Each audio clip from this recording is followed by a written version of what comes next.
شروع کریں جی. بسم اللہ الرحمن الرحیم. آج پھر ایک دفعہ نیب کورٹ میں میری بھی پیشی ہے, ایک اور مقدمے میں احسن اقبال صاحب کی بھی پیشی ہے, اور حقیقت وہی ہے کہ آج 2.5 سال مجھے ہو گئے, 2 سال احسن اقبال صاحب کو ہونے لگے ہیں, اور کیس نہیں چلتے. ہماری زندگیاں ہولڈ میں ہیں. ہم 2.5 سال سے انتظار کر رہے ہیں, ECL میں بھی ہیں. ہم کاروبار نہیں کر سکتے, ہم زندگی کے معاملات نہیں چلا سکتے. ابھی تک حکومت اور نیب یہ فیصلہ نہیں کر سکے کہ معاملہ کیا ہے اور کیس کیا ہے. ہزاروں صفحے جمع کروائے گئے عدالتوں میں. ان صفوں کی حیثیت ردی کے علاوہ کچھ نہیں ہے. یہ بھی ایک حقیقت ہے. یہ بھی ایک حقیقت ہے کہ ان عدالتوں میں جہاں ارشد ملک وکیل تھا, کوئی انصاف کی توقع نہیں ہے. جج تھا. یہ عدالت جہاں ارشد ملک جج تھا, یہاں انصاف کی ہم کیا امید رکھیں گے؟ تو ردی کے کاغذ بھی جمع کرا دیں, پرانے اخبار بھی جمع کرا دیں, فیصلہ وہی آئے گا جو ارشد ملک کو لکھ کے دیا جائے گا. تو جب انصاف نہ رہے, قانون کی کوئی حیثیت نہ ہو, وہ ملک نہیں چلتا. جہاں پر وفاق صوبے پر حملہ آور ہو, صوبے کے اعلیٰ ترین پولیس افسر کو اٹھا کر لے جائے, وہاں پر آپ کون سے انصاف کی توقع رکھتے ہیں؟ کل کیپٹن صفدر صاحب کو تو ضمانت مل گئی, لیکن IG پولیس کو ضمانت کون دے گا؟ اس کی بات کون سنے گا؟ کون سی عدالت سنے گی؟ کیا وہ عدالت میں جانے کے قابل بھی ہے یا نہیں ہے؟ صوبے کا چیف منسٹر کہتا ہے کہ ہمارا اس کیس سے کوئی تعلق نہیں ہے. کیس ہے کیا یہ کسی کو علم نہیں ہے, لیکن صبح 7 بجے ہوٹل کے دروازے توڑ کر گرفتاری کی جاتی ہے. تو جب انصاف کی حالت یہ ہو, جب حکومت خود ناانصافی کرنے پر اتر آئے, تو پھر معاشرہ اور ملک نہیں چل سکتا. یہ آج کی واضح حقیقت ہے. جتنی جلدی ہم ان باتوں کو سمجھ لیں, ہم سب کے لیے بہتر ہوگا. آج مسئلہ شاہد عباسی یا احسن اقبال پر کیس چلانے کا نہیں ہونا چاہیے. آج مسئلہ IG پولیس کو اٹھانے کا نہیں ہونا چاہیے. آج مسئلہ ہوٹل کے دروازے توڑ کر کیپٹن صفدر کو گرفتار کرنے کا نہیں ہونا چاہیے. آج مسئلہ ہونا چاہیے کہ آٹا 80 روپے پہ کیسے پہنچا ہے, چینی 110 پہ کیسے پہنچی ہے, بے روزگاری عام کیسے ہو گئی ہے, ملک کے اندر ترقی کیسے ختم ہو گئی ہے, معیشت کیسے تباہ ہو گئی ہے.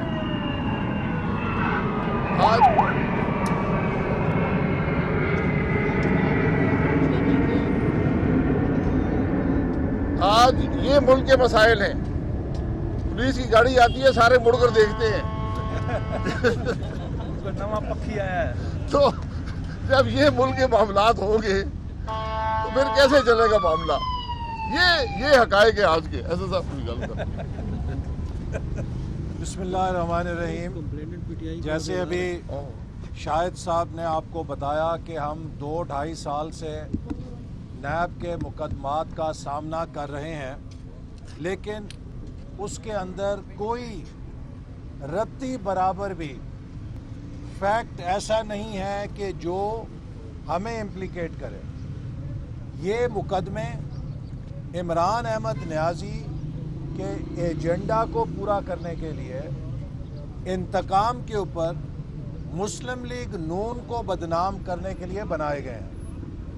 اور ہمیں پتہ ہے کہ اب جب یہ حکومت پٹ چکی ہے تو گرفتاریوں کا سیزن 2 شروع ہونے والا ہے. ہم گرفتاریوں کے سیزن 2 کے لیے بھی یہ تیار ہیں. ان سے نہ ہمارے حوصلے پست ہوں گے، نہ ہماری جد و جہد پہ کوئی فرق پڑے گا. جتنے جھوٹے مقدمے بنیں گے اتنی ہماری تحریک کو زیادہ ایندھن ملے گا، اتنے زیادہ لوگ لانگ مارچ میں شریک ہوں گے. پہلے کہا جاتا تھا یہ کمپنی نہیں چلے گی، اب میں کہنا چاہتا ہوں کہ یہ کمپنی پٹ چکی ہے. اس کمپنی میں جتنا پٹرول ڈالا جائے گا وہ اس کو مزید آگ لگائے گا. کچھ لوگ کہتے تھے گل، میں کہنا چاہتا ہوں کہ گل مک گئی ہے. جب آزاد کشمیر کے وزیر اعظم پر غداری کا مقدمہ بنے گا، جب پاکستان بنانے والی جماعت مسلم لیگ کے رہنماؤں پہ غداری کے لیبل چسپاں کیے جائیں گے، جب خاتون کی چادر اور چار دیواری کو پامال کیا جائے گا، دروازے توڑ کے حملے کیے جائیں گے، تو پھر اس ملک کے اندر گل مک گئی ہے. یہ قائد اعظم کا پاکستان نہیں ہے، یہ عمران نیازی کا فیشسٹ پاکستان تو ہو سکتا ہے، یہ رول آف لا کا پاکستان نہیں ہے. جو چیز بحیثیت پاکستانی میرے دل کو کھٹکتی ہے اور ہر محب وطن پاکستانی کو کھٹکتی ہے، وہ یہ ہے کہ عمران احمد نیازی کی قیمت پر، اس کی نالائکی پر، اس کی ناکامی پر، اس کی تباہی کے اوپر پاکستان کے قومی اداروں کا وقار قربان ہو رہا ہے. عمران احمد نیازی، اس کے وزراء بار بار قومی اداروں کے پیچھے چھپ رہے ہیں، بار بار قومی اداروں کا نام لے رہے ہیں. کبھی عدلیہ کو آگے کرتے ہیں، کبھی مسلح افواج کو آگے کرتے ہیں.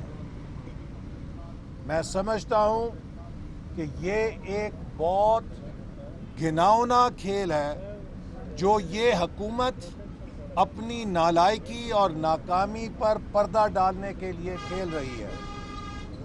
حکومت کو اپنی کارکردگی کا خود جواب دینا چاہیے اور سیاسی میدان میں مقابلہ کرنا چاہیے.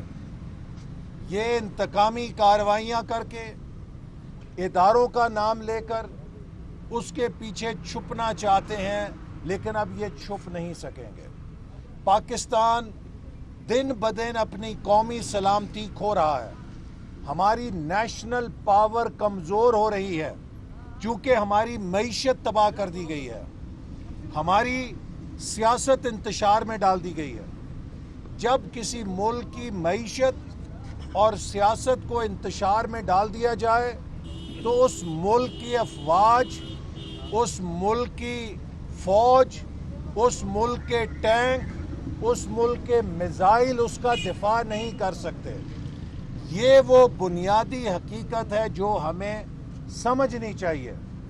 ہماری مسلح افواج بہت بہادر ہیں، ان کی بہادری پر کسی کو شبہ نہیں ہے، لیکن مسلح افواج کی پشت کے اوپر اگر مضبوط سیاست، مستحکم سیاست، قومی یکجہتی اور مضبوط معیشت نہیں ہوگی تو ان کی بہادری اکیلے کچھ نہیں کر سکے گی.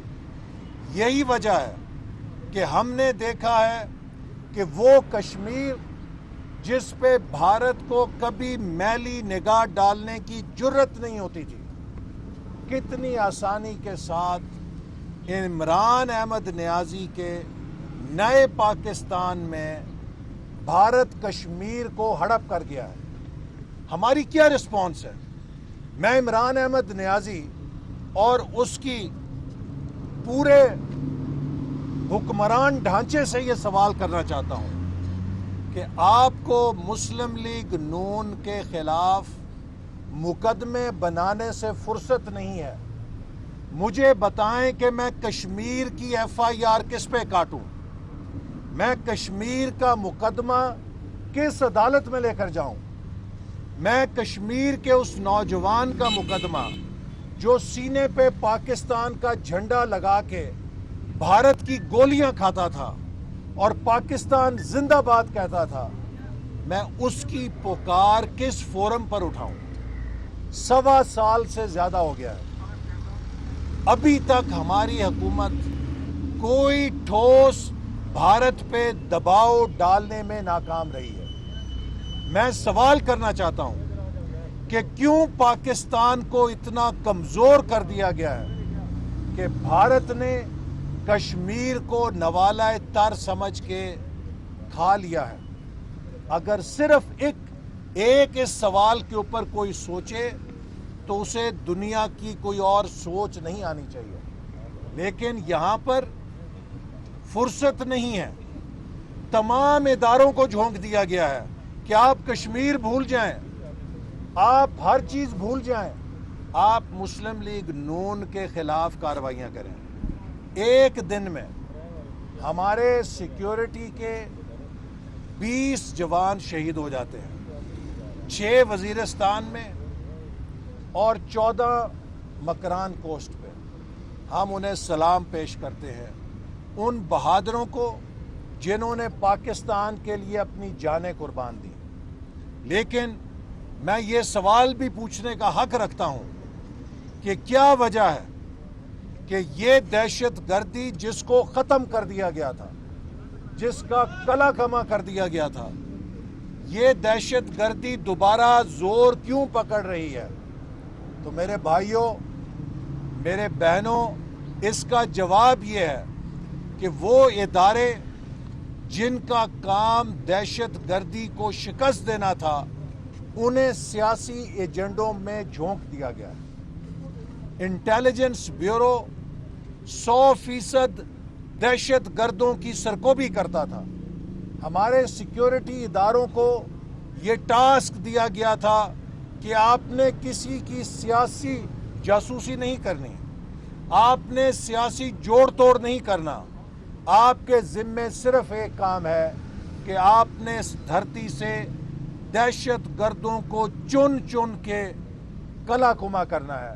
اور آپ نے دیکھا کہ اللہ تعالیٰ نے ان انٹیلیجنس بیسڈ آپریشنز میں نیشنل ایکشن پلان کے ذریعے کتنی کامیابی عطا کی۔